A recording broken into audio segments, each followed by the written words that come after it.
આકાશવાણી સમાચાર જયેશ પટેલ વાંચે છે. સૌપ્રથમ મુખ્ય સમાચાર. પ્રધાનમંત્રી નરેન્દ્ર મોદી અખિલ ભારત ટેકનિકલ શિક્ષણ પરિષદના સ્માર્ટ ઇન્ડિયા હેકાથોનને આજે બપોરે સંબોધન કરશે. કન્ટેનમેન્ટ વિસ્તારો સિવાયના વિસ્તારોમાં આર્થિક પ્રવૃત્તિ સહિત જનજીવન સામાન્ય બનાવવા જાહેર કરેલી માર્ગદર્શિકાના નિયમો આજથી અમલમાં આવશે.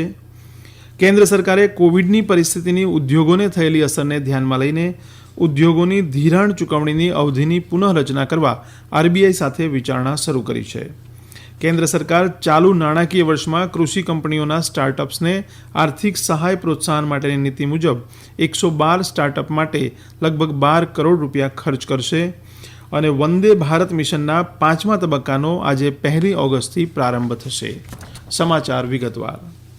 પ્રધાનમંત્રી નરેન્દ્ર મોદી અખિલ ભારત ટેકનિકલ શિક્ષણ પરિષદના સ્માર્ટ ઇન્ડિયા હેકાથોનને આજે બપોરે સંબોધન કરશે. તેઓ આ પ્રસંગે વિદ્યાર્થીઓ સાથે સંવાદ પણ કરશે તથા નવી રાષ્ટ્રીય શિક્ષણ નીતિ અંગે સંબોધન કરશે.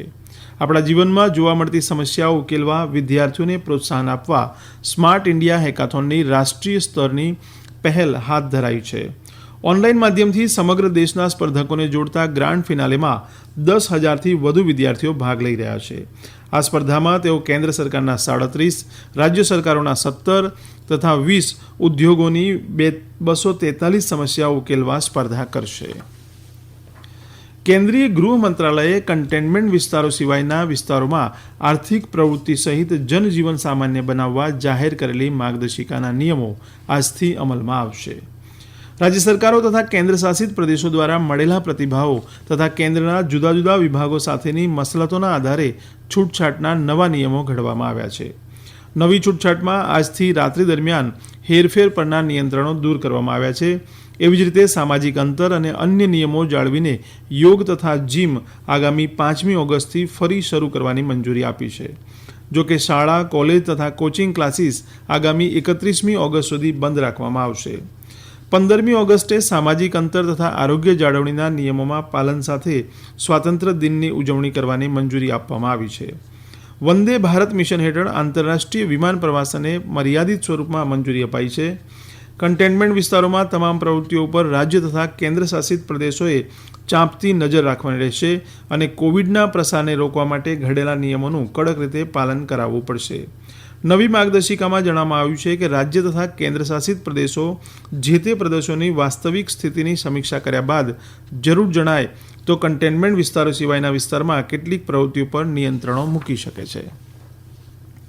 કેન્દ્ર સરકારે કોવિડના લીધે ઊભી થયેલી અસાધારણ પરિસ્થિતિની ઉદ્યોગોને થયેલી અસરને ધ્યાનમાં લઈને ઉદ્યોગોની જરૂરિયાત મુજબ ધિરાણ ચૂકવણીની અવધિની પુનઃરચના કરવા આરબીઆઈ સાથે વિચારણા શરૂ કરી છે. નાણામંત્રી નિર્મલા સીતારમણે ગઈકાલે ફિક્કીની રાષ્ટ્રીય કારોબારીને સંબોધતા આ મુજબ જણાવ્યું હતું. તેમણે કહ્યું કે તાકીદની ધિરાણ સુવિધા હેઠળ આવરી લેવાયેલા એમએસએમઈને બેન્કો વિચારણા આપવાનો ઇનકાર કરી શકે નહીં. ઉદ્યોગોની ધિરાણની હવે પછીની જરૂરિયાતો સંતોષવા એક સંસ્થા રચવાના સૂચન અંગે બોલતા નાણામંત્રીએ જણાવ્યું હતું કે સરકાર નાણાં વિકાસ સંસ્થા ડીએફઆઈની રચના કરવા વિચારી રહી છે. આ અંગેની વિચારણા પૂર્ણ થતાં ઉદ્યોગોને તેની વિગતવાર જાણ કરાશે. તેમણે કહ્યું કે આરોગ્ય સંભાળ અને અન્ય ઉત્પાદનો પરનો જીએસટી ઘટાડવાનો નિર્ણય જીએસટી પરિષદ લેશે. એવી જ રીતે હોસ્પિટાલિટી ક્ષેત્રની માંગણીઓ અંગે પણ નાણાં મંત્રાલય આરબીઆઈ સાથે ચર્ચા કરી રહ્યું છે. ભારતે 10 લાખથી વધુ તંદુરસ્ત લોકોની સંખ્યા વધારીને એક મોટી સિદ્ધિ હાંસલ કરી છે. ભારતમાં સાજા થનાર દર્દીઓની ટકાવારી 64.54% છે. કેન્દ્રીય આરોગ્ય મંત્રી ડોક્ટર હર્ષવર્ધને ગઈકાલે નવી દિલ્હીમાં કોવિડ અંગેના મંત્રી સ્તરીય જૂથની બેઠકમાં જણાવ્યું હતું કે તબીબી સર્વેલન્સમાં ચેપગ્રસ્ત લોકોની સંખ્યા માત્ર 33.27% છે અથવા સંભવિત કુલ ચેપગ્રસ્ત લોકોમાં આ સંખ્યા ત્રીજા ભાગની છે. તેમણે કહ્યું હતું કે ભારતમાં મૃત્યુદરમાં પણ સતત ઘટાડો થઈ રહ્યો છે અને હાલમાં આ દર 2.18% છે. ભારત વિશ્વનો સૌથી ઓછો મૃત્યુદર ધરાવતો દેશ છે. તેમણે કહ્યું કે દેશભરમાં ફેલાયેલી 1,331 પ્રયોગશાળાઓ દ્વારા છેલ્લા 24 કલાક દરમિયાન 6,42,000 કોવિડ પરીક્ષણો કર્યા છે. આ સાથે અત્યાર સુધી હાથ ધરવામાં આવેલા કોવિડ પરીક્ષણોની સંખ્યા 1,88,00,000ને વટાવી ગઈ છે. અયોધ્યામાં આગામી 5મી ઓગસ્ટે પ્રધાનમંત્રી નરેન્દ્ર મોદીની ઉપસ્થિતિમાં રામ મંદિરનું ભૂમિપૂજન થશે. દેશમાં કોવિડના લીધે ઊભી થયેલી પરિસ્થિતિને ધ્યાનમાં લઈ આ કાર્યક્રમ ઓછા સમયમાં પૂરો કરાશે.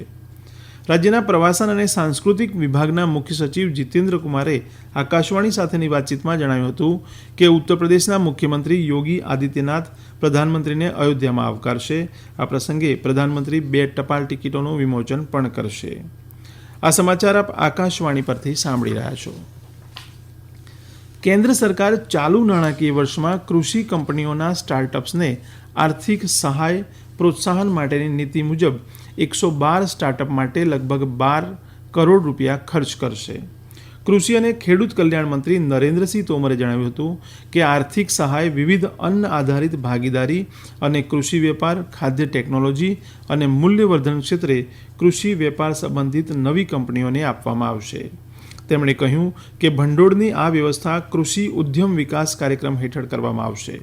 આ સ્ટાર્ટઅપ કંપનીઓને દેશભરમાં ફેલાયેલા 29 કૃષિ વેપાર કેન્દ્રો મારફતે 2 મહિનાની તાલીમ આપવામાં આવી હતી. તેમણે કહ્યું કે કૃષિ ક્ષેત્રમાં સ્ટાર્ટઅપ કંપનીઓને પ્રોત્સાહિત કરવા પાછળનો સરકારનો ઉદ્દેશ ખેડૂતોની આવક વધારવાનો અને યુવાનોને રોજગારની તકો પૂરી પાડવાનો છે.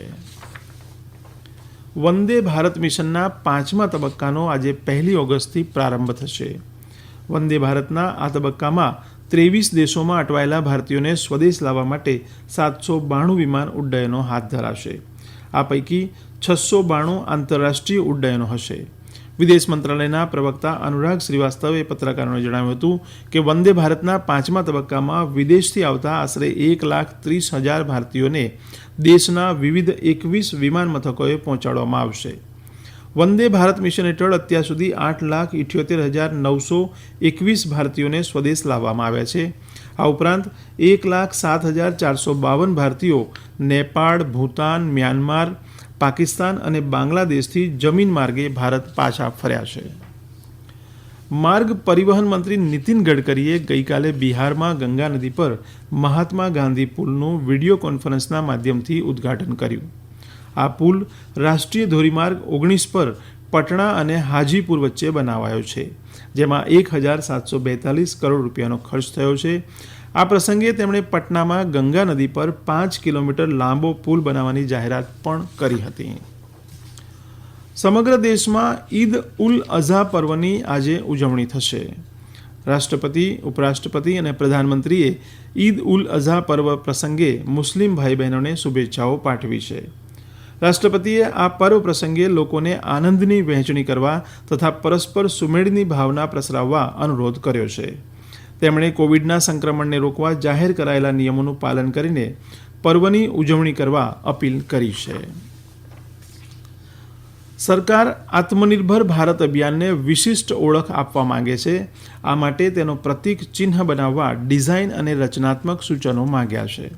આ સૂચનો માટે mygov.in પર આત્મનિર્ભર લોગો ડિઝાઇન સ્પર્ધાની શરૂઆત કરવામાં આવી છે, જેમાં ઓનલાઈન માધ્યમથી દરેક સ્પર્ધક પોતાની એન્ટ્રી મોકલી શકે છે.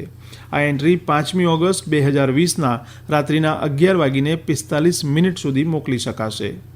સર્વશ્રેષ્ઠ પ્રતીક ચિહ્ન માટે 25,000નું ઇનામ આપવામાં આવશે. દેશમાં અત્યાર સુધીમાં અંદાજે 10,50,000 કોરોનાના દર્દીઓ સારવાર બાદ સાજા થયા છે. આ સાથે દેશમાં કોરોનાની સારવાર બાદ સાજા થવાનો દર વધીને 64.54% થયો છે.